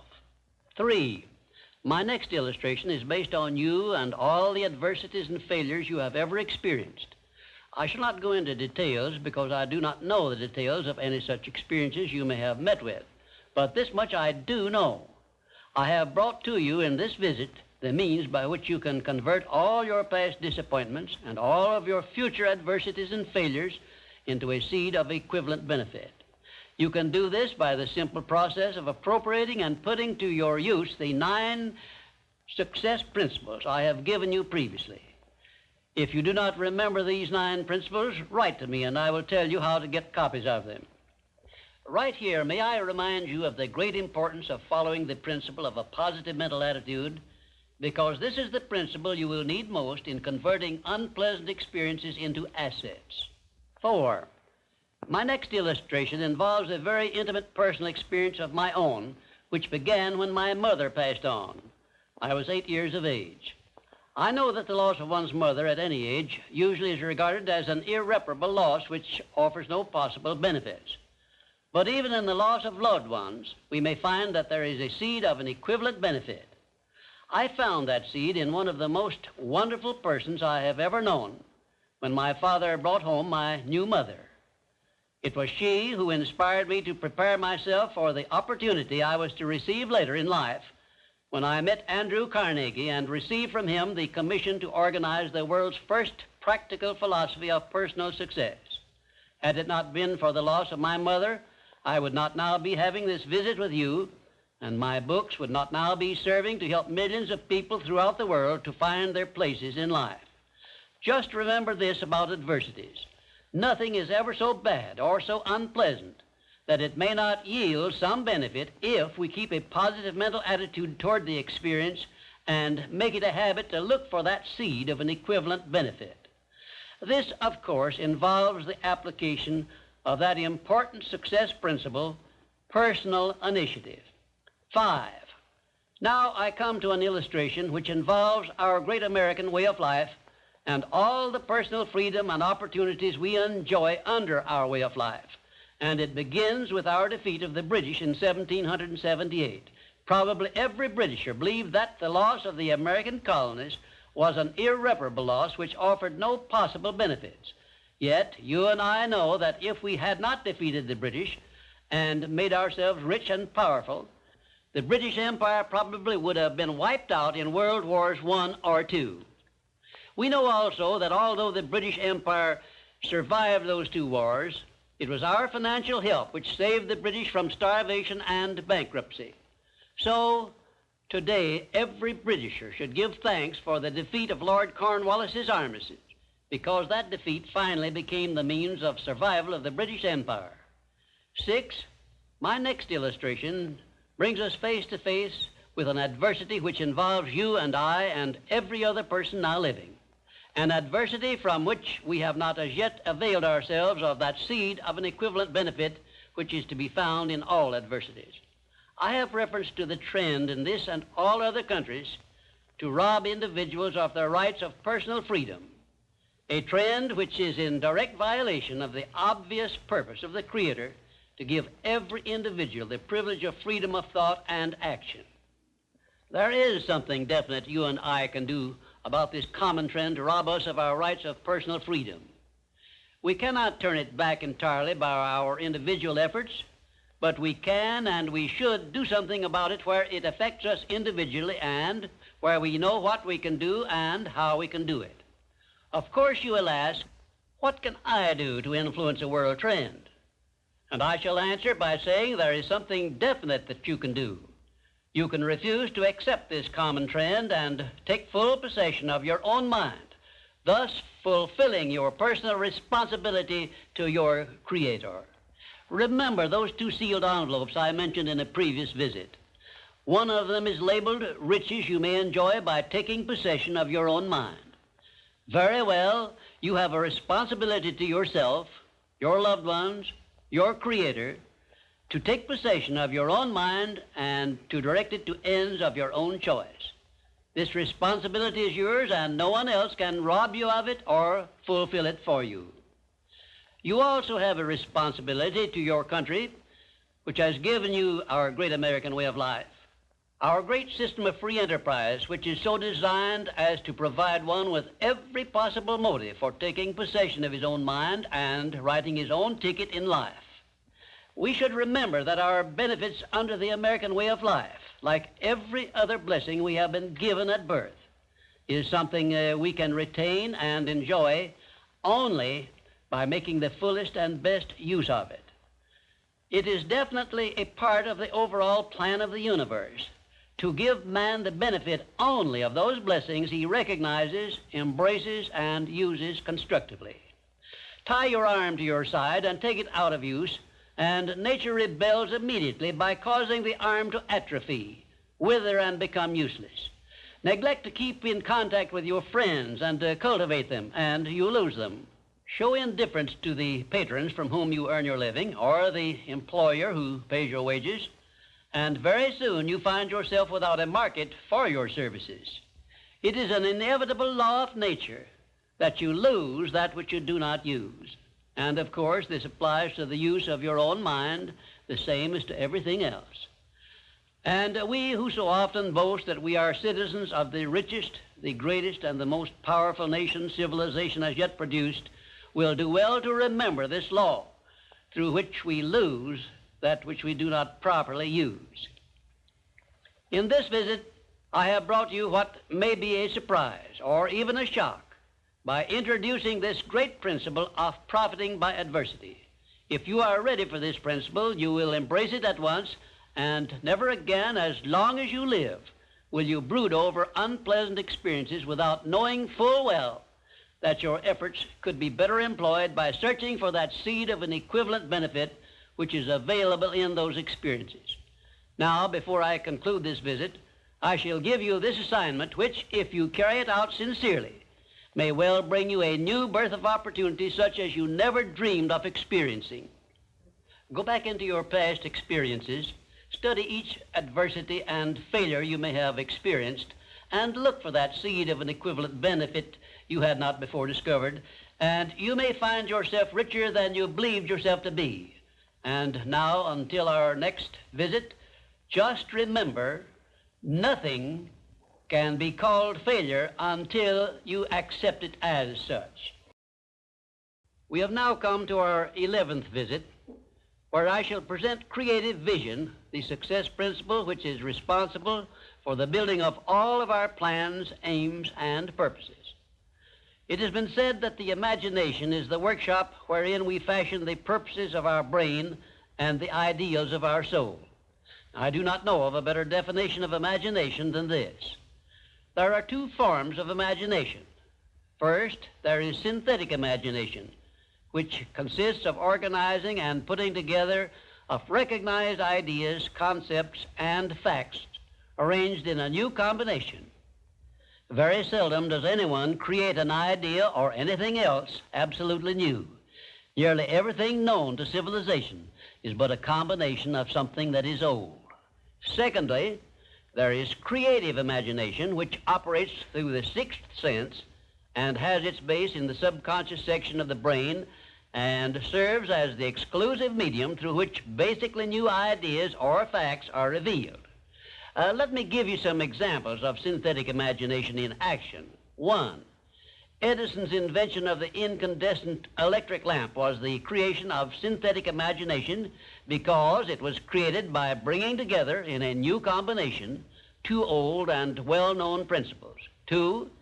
Clarence Saunders' idea on which the Piggly Wiggly store system was based was the result of synthetic imagination because he merely borrowed the self-help cafeteria plan and introduced it into the grocery store business. But despite the simplicity of the plan, it is said to have yielded its organizer $4 million during the first 4 years after it was put to work. 3. Henry Ford's first automobile was created through synthetic imagination by the simple procedure of bringing together the well-known method of transportation, the horse and buggy, and the steam-propelled thrashing machine. Both ideas were old, but it remained for Henry Ford to combine them in a new method of use, and he made himself the most distinguished industrialist of his era by his achievement, not to mention a fabulous fortune. 4. The man who dipped a hunk of ice cream in chocolate placed a stick in it for a handle and called it Eskimo pie, used synthetic imagination and started a new industry which still has a widespread outlet and grosses annually a huge sum.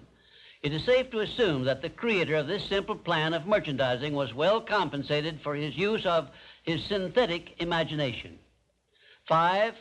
F.W. Woolworth made use of synthetic imagination by the simple procedure of setting up a retail store in which a large variety of merchandise retailing at 5 and 10 cents per item was offered to the public, and lived to see his merchandising innovation start a series of similar retail stores which gross annually many millions of dollars in sales and made Woolworth rich in the bargain. Now, I shall give you some examples of creative imagination. 1. Edison's invention of the phonograph was the outgrowth of creative imagination because no part of his invention had ever been known or used previously. 2. Signor Marconi's invention of wireless communication was also the outgrowth of creative imagination because it was based on basically new ideas which never had been used previously. He was the first to discover the means by which the ether could be made to take the place of wires in the transmission of sound. 3. Madame Curie's discovery of radium was also the outgrowth of creative imagination because no one before her had ever revealed either the actual existence of radium or the method by which it could be recovered or refined. 4. Wilbur and Orville Wright's perfection of the modern airplane was partly the result of creative imagination and partly the result of synthetic imagination, because others previous to their time had discovered some of the ideas they used successfully, but they were the first to coordinate those ideas, so they worked. 5. Robert G. Letourneau made effective use of creative imagination by building heavy dirt-removing machinery, which involved ideas never before used, although he was practically unskilled in engineering and had very little schooling of any kind. I worked with Mr. Letourneau for a year and a half, during which I saw him in action many times when he was drawing entirely upon the faculty of creative imagination and receiving his ideas from sources outside of his own immediate education or knowledge. Now let me give you a few suggestions as to how you may be able to make profitable use of your imagination, keeping in mind that the faculty of your imagination, like every other faculty of your mind, becomes stale through disuse and alert through use. 1. Create a system of merchandising which can be carried on by the operators of gasoline filling stations throughout the nation, and you may make your idea yield you more profit than Clarence Saunders made from his Piggly Wiggly store plan. Perhaps the system would consist of items which could be dispensed by coin in the slot machines. 2. Create a plan or system which will cause motorists to be as courteous and thoughtful of others on the highway as they are in their own homes, and you may cut down the outrageous death rate by automobile accidents and make yourself both popular and rich. Perhaps you might add to this idea some plan of engineering by which public highways would be so operated as to force motorists to drive with greater care. And you might also create some practical plan by which motorists of good reputation would be deputized as auxiliary traffic officers with two-way radios in their cars and authority to give tickets and make arrests. 3. Create a satisfactory substitute for cigarettes, and you may make yourself richer than you need to be. 4. Give me an acceptable method for taking these principles of success to children of the graded school age, and I will tell you how to make yourself rich both in money and in happiness, which comes from contributions of service which benefit posterity by improving the youth. Give me a plan which will arouse and alert people to recognize and make use of the potential of their own minds, and I will give you a job for the remainder of your life at pay which perhaps you never dreamed of getting. 6. Bring me an acceptable storybook slanted to the interest of children from 6 to 12 years of age, based upon the 17 principles of the science of success, and I will ensure the publication and distribution of the book on a scale which will make you richer than you need to be. This idea probably can be best refined through the mind of a woman who understands children, loves them, and can speak in terms that will get their attention. And right here, in case you have not already recognized the fact, I am bringing you very near the point where people sometimes tune in on their creative imagination and come up with ideas which benefit great numbers of people and make themselves popular and rich. I am going to give you these suggestions solely as inspiration intended to introduce you to your faculty of creative imagination. All the good ideas have been used up, did I hear you say? Quite to the contrary, the best ideas are yet to be revealed and put into service of mankind. There are no more opportunities to become rich, did I hear you say? Listen, please, for I have an answer for this one. The Napoleon Hill Associates are engaged in the business of helping people with sound ideas to bring them forth and give them to the world in return for riches. If you have an idea you think is good, write me about it, and I will give you my opinion of it. If you have a sound idea which you think will benefit those with whom or for whom you work, write me about it, and I will tell you what to do with it.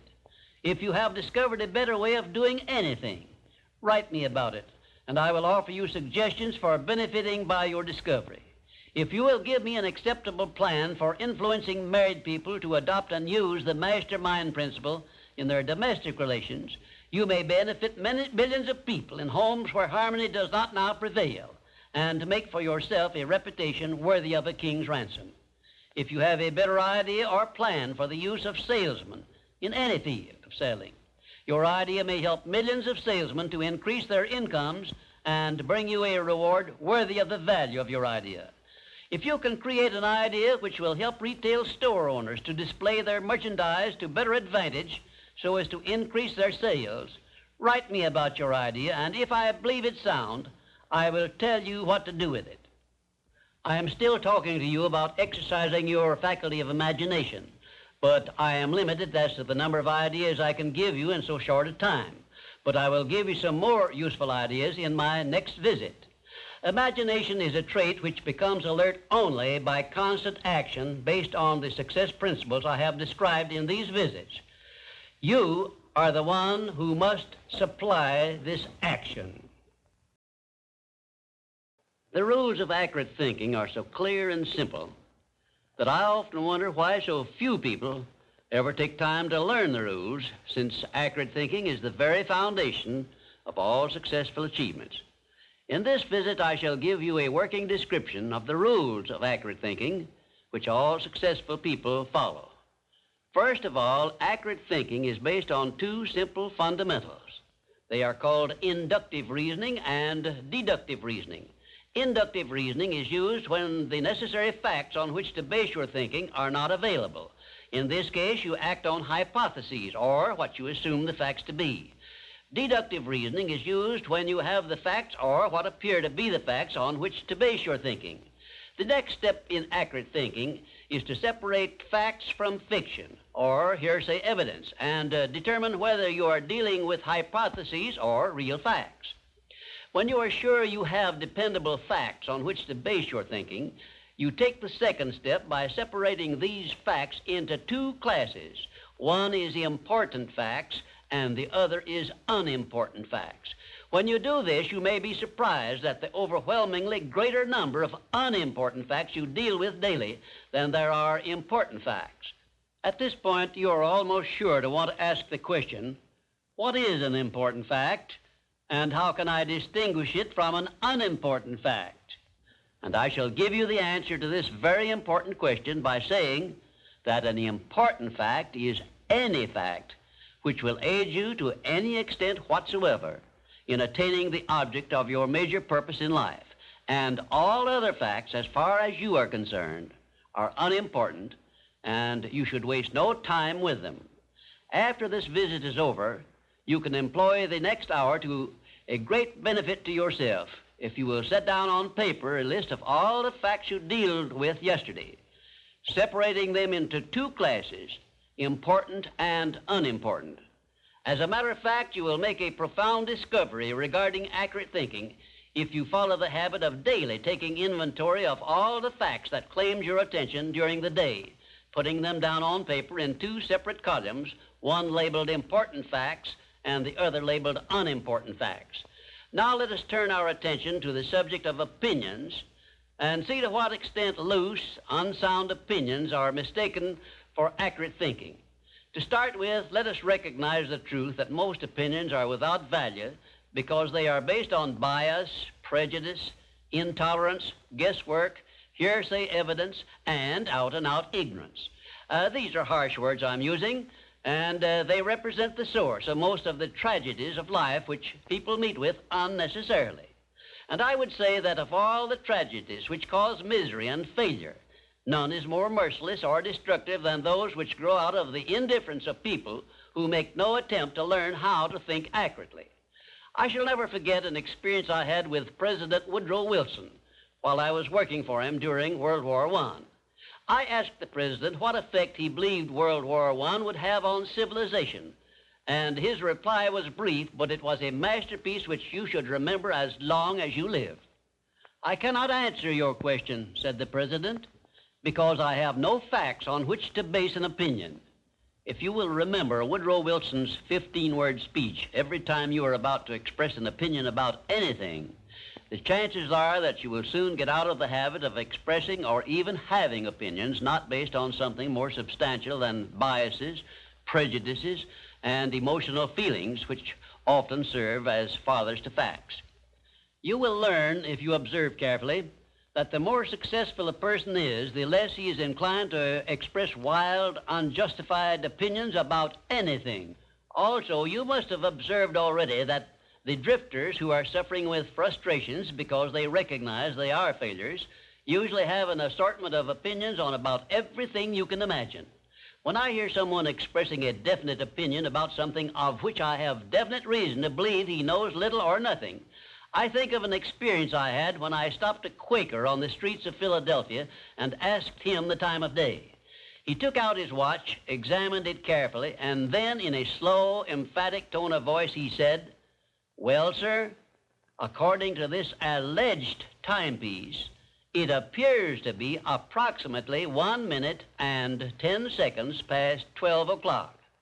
I was particularly impressed by the care with which this Quaker identified the source of his information which he was passing on to me, and I often thought afterward how beneficial it would be if all people who express opinions or give out information would take the time to identify the source from which they were able to speak.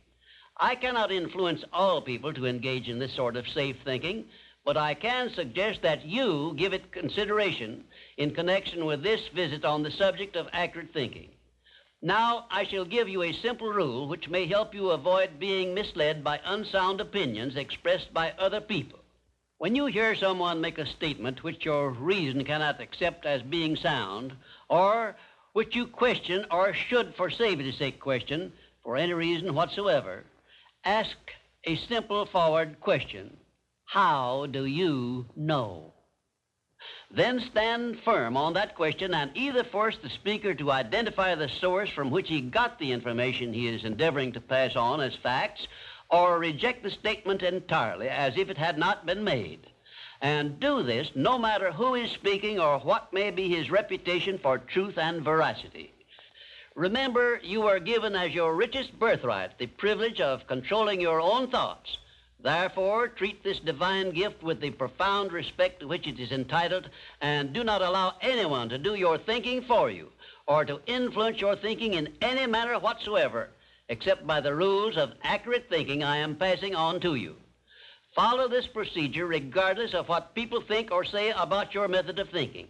If they wish to call you a cynic or a doubting Thomas, let that be their misfortune. But for your own good, go right on thinking by rules which will save you from many mistakes and tragedies throughout your life. Now, I will give you 7 rules to follow, which, if you memorize them and follow them as a daily habit, may bring you top rating as an accurate thinker. 1, never accept the opinions of other people as being facts until you have learned the source of those opinions and satisfied yourself of their accuracy. 2, remember that free advice, no matter from whom it is received, will bear the closest of examination before it is acted upon as safe. And generally speaking, this sort of advice is worth exactly what it costs. 3, alert yourself immediately when you hear anyone speaking of others in a discourteous or slanderous spirit, because this very fact should put you on notice that what you are hearing is biased, to say the very least about it, and it may be out-and-out misstatement. 4, in asking others for information, do not disclose to them what you wish the information to be, because most people have the bad habit of trying to please under such circumstances. Well-measured, tactful questions can be of great benefit to you in thinking accurately. 5, remember that anything which exists anywhere throughout the universe is capable of proof, and where no such proof is available, it is safer to assume nothing exists. 6, one of the great unexplainable miracles consists in the fact that both truth and falsehood, no matter by what means they may be expressed, carry with them a silent, invisible means of identifying themselves as such. Therefore, remember this truth and begin developing the necessary intuitive faculty to enable you to sense what is false and what is true. 7, follow the habit of asking, how do you know, when anyone makes a statement you cannot identify as true. Follow this habit faithfully, and you will see many persons squirm and turn red in the face when you insist upon a direct reply. The most accurate thinkers are the scientists. They investigate with open minds and never allow their wishes to become the fathers of facts, but deal with each fact as it is, not as they would like it to be. Now, one final word of warning I feel I should leave with you. Study yourself carefully, and you may discover that your own emotions are your greatest handicap in the business of accurate thinking. It is easy for you to believe that which you wish to believe, and unfortunately, that is precisely what most people do. This is a method by which many people condemn themselves to eternal failure and defeat, and it is a method which opens wide that sealed envelope which contains the list of penalties they must pay for neglecting to take possession of their minds and use them for constructive ends beneficial to themselves. And now, until our next visit, may I say goodbye. The 13th visit brings us to the analysis of a law of nature which is the basis of all of our habits, both the good habits and the bad. This law is a vital part of the 17 success principles because it is the means by which you and every other person can put into operation an irresistible power by which your aims and purposes are attained almost automatically by the action of your habits. I have named this law cosmic habit force because it is the law which gives definiteness of action to everything which moves throughout the entire universe. It keeps the stars and planets in their accustomed places, and it fixes the life patterns of every living thing, from the smallest insects to the largest animal, excepting only man, who has been given the means by which he may use this law to establish his own habits and determine his own desires and movements throughout life. Cosmic habit force binds every living thing lower in the scale of intelligence than man with what we call instinct. But man can rise above these fixed patterns by which lower forms of life live and establish his own pattern. This privilege, as I have mentioned in former visits, is the only thing over which man has complete power of control and direction. And it is interesting to observe that the Creator never gives man any form of riches without sending along with it the means by which man may do whatever he pleases with those riches. In order that you may get the full benefit of this visit on cosmic habit force, it will be necessary for you to review what I have said previously in connection with the 12 principles of success I have already described, particularly the principle of definiteness of purpose. Like every other natural law, cosmic habit force has both a positive and a negative potential application. The negative application of this law is called hypnotic rhythm, which means, among other possible results, it fastens upon individuals that by our neglect to fix our thoughts upon the things we desire in life and thereby gain the power of cosmic habit force in attaining these desires, the law automatically acts through the negative hypnotic rhythm feature and fixes our minds on the things we do not desire and attracts to us the physical counterpart of these desires. Understand this principle of the law of cosmic habit force, and obviously you will have a better conception as to how essential it is to keep your mind occupied with the life pattern and the things and circumstances you desire until this pattern is taken over and made permanent by cosmic habit force. Cosmic habit force is the watchdog, so to speak, which looks over your shoulder all through life, examines every thought you release, every act in which you engage, and forces upon you the penalties or the rewards in those two sealed envelopes I described in a previous visit. When you understand the principle of cosmic habit force, it is clear enough that you cannot go through life without using the power of this law to carry out the circumstances and the desires you voluntarily choose, or by your neglect, allow the same law to force you to pay the penalties I described. You have a power of choice here, the same as in all other things, but your neglect to exercise this power brings certain, if not always swift, retribution upon you. Perhaps you now see why I warned you in a previous visit that the two sealed envelopes were not imaginary but real. And of course you now understand that you must avail yourself of the benefits of one or be forced to accept the penalties of the other. There is no halfway compromise for any human being. Ponder over this profound truth and you will probably get a more impressive understanding of the power which is available to you through the application of the 17 success principles of the science of success. And you may also acquire a better understanding as to why these 17 principles have spread throughout the world without organized business management behind them. Why this science of success philosophy is believed to have brought personal success to more people than has any other philosophy designed to help individuals to take possession of their own minds. The nearest to a description of the law of cosmic habit force I have seen is Emerson's law of compensation, in which he so clearly established the truth that nothing ever just happens by luck, but every effect has its definite cause, albeit we often observe effects, the causes of which we cannot isolate or understand. If you will read Emerson's essay on compensation again, in view of what I have said about the law of cosmic habit force, you may get much more from it than you absorbed from it previously. Now I shall give you a variety of illustrations as to how the law of cosmic habit force operates. One, first of all, let me call your attention to the fact that cosmic habit force fixes the habits of the electrons and protons of matter, so that their relationship and chemical behavior always follow the same pattern. Thus we see that everything throughout the universe comes under the influence of cosmic habit force, and everything moves and exists by a pattern which is immutable and enduring, except man who, as I have said, can break the habits established by cosmic habit force which affect him and set up in their place habits of his own choice. Two, cosmic habit force fixes the pattern of every form of vegetation which grows from the soil of the earth so that each thing reproduces after its own pattern. A grain of wheat always reproduces other grains of wheat, but never makes the mistake of producing oats or some other form of growth. An oak tree always springs from an acorn, but never from any other cause, the pattern having been permanently fixed in the acorn by the law of cosmic habit force.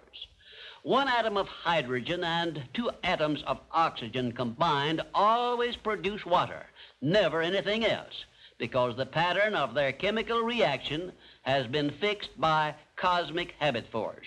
Three, when the human mind is focused on a definite major purpose, the law of cosmic habit force goes into action immediately and attracts to the individual the material equivalent of that purpose, and the procedure is inexorable and never varies.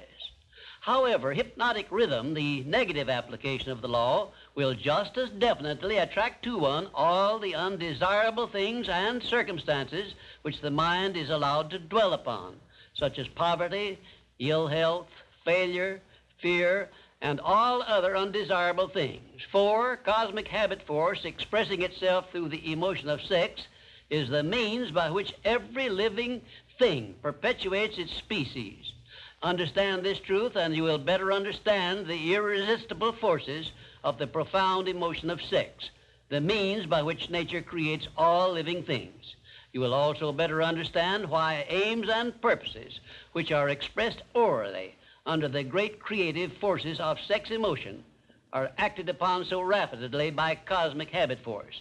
And you will understand why it is so essential to learn how to transmute the emotion of sex into the carrying out of your aims and purposes. 5, we sometimes hear people speak of successful men as being on the beam, by which they mean that those who enjoy success have established a success thought pattern in their minds, which cosmic habit force has picked up and carried out to its logical conclusion. You are on the beam when you take possession of your mind, direct it to definite ends in a spirit of belief in your attainment of those ends, and keep your mind busy in carrying out your purpose instead of allowing it to drift to subjects you wish to avoid. You are on the beam when you can truthfully say, I know precisely what I want from life, and I have faith I shall get it. You are not on the beam when you have no definite major purpose and you are drifting aimlessly through life. People who are failures also are on the beam, but they are on the negative side of the beam because they have neglected to use those riches which came over with them in that sealed envelope, and they have placed themselves under the influence of hypnotic rhythm, which is the negative application of cosmic habit force. There is one word which doctors dread, and it is the word fixation, which means that a sick person believes in his sickness as something which cannot be cured.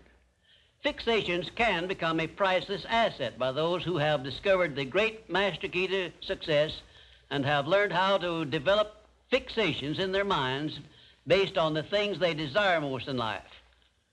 Cosmic habit force is the power which makes fixations permanent. You should have a definite fixation based on your major purpose in life, but you are the only one who can create this fixation.